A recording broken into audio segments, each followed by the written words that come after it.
ত্রয়োদশ জাতীয় সংসদ নির্বাচনে ৯০,০০০ থেকে ১ লাখ সেনা দায়িত্ব পালন করবে বলে জানিয়েছেন নির্বাচন কমিশনের সিনিয়র সচিব আখতার আহমেদ। নির্বাচন অবাধ, অংশগ্রহণমূলক ও সুষ্ঠুভাবে অনুষ্ঠানের লক্ষ্যে আইন শৃঙ্খলা বাহিনীর প্রতিনিধিদের নিয়ে নির্বাচন কমিশনের সংলাপে নানা বিষয় নিয়ে আলোচনা হয়।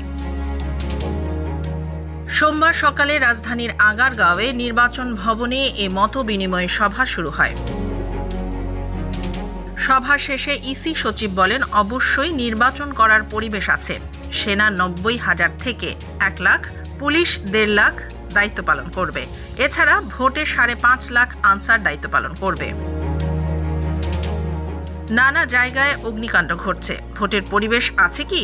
এ প্রসঙ্গে সচিব বলেন, সভায় আগুন লাগার বিষয়ে আলোচনা হয়নি। লুট হওয়া অস্ত্র প্রসঙ্গে তিনি আরও বলেন, লুট হওয়া ৮৫% রিকভারি হয়েছে, বাকিটা হয়নি, কাজ চলমান।